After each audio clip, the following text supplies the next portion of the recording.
Shalom. Devosi bilangan 33. Ayat yang ke-50 sampai 56, demikian firman Tuhan. Tuhan berfirman kepada Musa di dataran Moab di tepi sungai Yordan dekat Yeriko.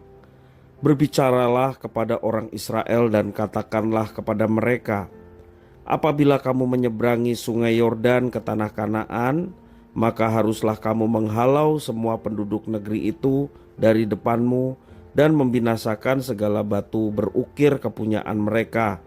Juga haruslah kamu membinasakan segala patung tuangan mereka dan memusnahkan segala bukit pengorbanan mereka. Haruslah kamu menduduki negeri itu dan diam di sana, sebab kepadamulah kuberikan negeri itu untuk diduduki. Maka haruslah kamu membagi negeri itu sebagai milik pusaka dengan membuang undi menurut kaummu. Kepada yang besar jumlahnya haruslah kamu memberikan milik pusaka yang besar, dan kepada yang kecil jumlahnya haruslah kamu memberikan milik pusaka yang kecil, yang ditunjuk oleh undi bagi masing-masing. Itulah bagian undiannya menurut suku nenek moyangmu, haruslah kamu membagi milik pusaka itu.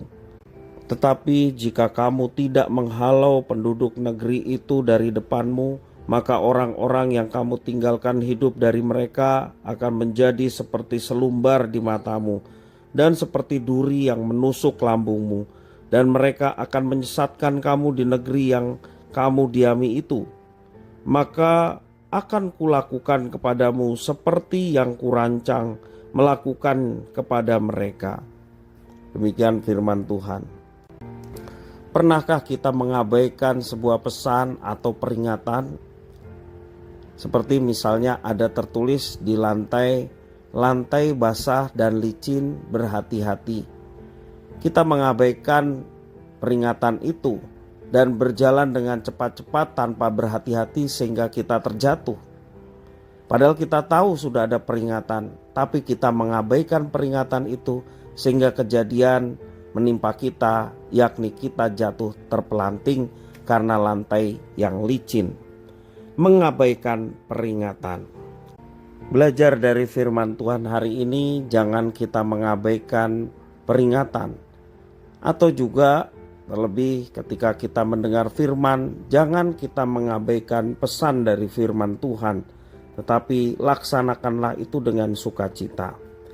Seperti dalam firman Tuhan ayat yang ke-52, haruslah kamu menghalau semua penduduk negeri itu dari depanmu dan membinasakan segala batu berukir kepunyaan mereka.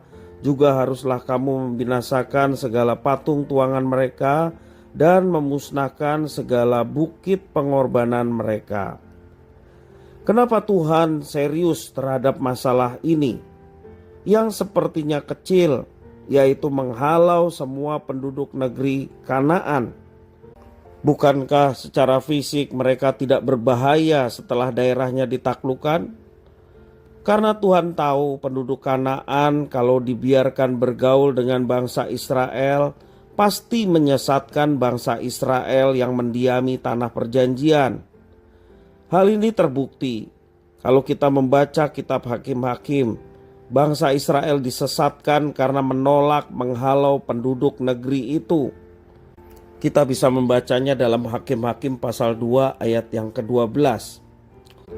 Dari kisah ini kita belajar untuk jangan pernah menganggap kecil nasihat sederhana apapun. Dan jangan pernah menyepelekan masalah yang kita tahu bahwa itu adalah salah, itu adalah dosa. Jangan pernah menyepelekan itu, tapi perhatikanlah itu. Baik nasihat yang dianggap sederhana ataupun pesan-pesan, peringatan yang sesungguhnya mengingatkan kita supaya kita tidak jatuh dalam kesalahan apalagi dosa. Ingat, hal-hal kecil berdampak besar pada masa kini dan masa yang akan datang. Jangan pernah mengecilkan masalah yang kita tahu bahwa itu adalah salah atau dosa. Marilah kita belajar untuk taat kepada firman Tuhan dan kepada nasihat orang-orang yang mengasihi kita. Tentunya semuanya itu untuk kebaikan hidup kita. Tuhan Yesus memberkati.